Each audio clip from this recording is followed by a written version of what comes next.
हाय मित्रांनो, आज वैकुंठ एकादशी आहे म्हणून आज साबुदाणा खिचडी करायला लागलो। काय काय साहित्य लागते, कसं करायचं सगळं सांगतो तुम्हाला।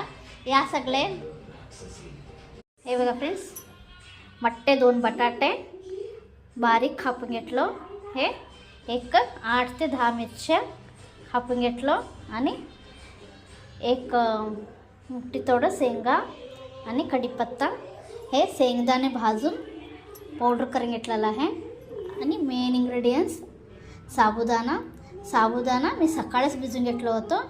रात्री करायचं राहिलं तर सकाळी भिजून घ्या, सकाळी करायचं राहिलं तर रात्री भिजून घ्या। फ्रेंड्स, कसं करायचं या सांगतो। फ्रेंड्स, मी 4 चमचा तेल घालून घेतलं। आता ह्याच्यामध्ये शेंगदाणे घालूया।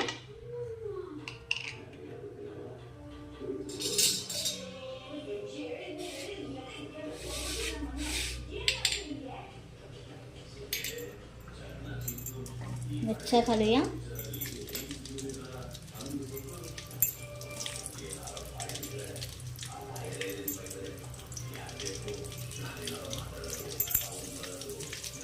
कढीपत्ता घालूया।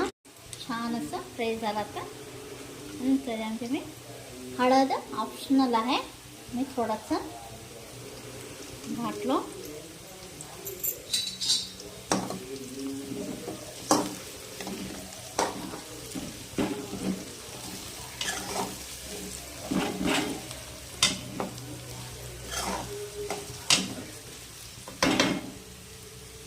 ह्याच्यामध्ये आम्ही भिजून घेतलेले साबुदाणा टाकूया। फ्रेंड्स,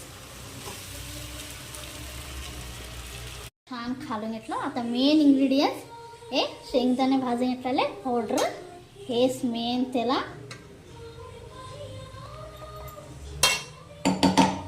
छान असं परतून घेऊ। आता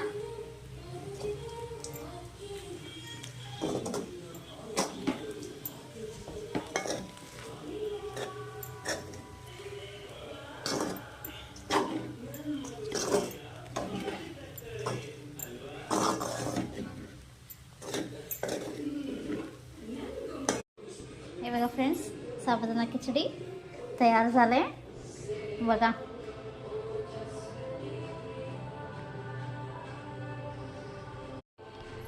तुम्ही बी करा, कसं झालंय म्हणून कमेंटमध्ये सांगा। नेक्स्ट रेसिपीमध्ये भेटूया।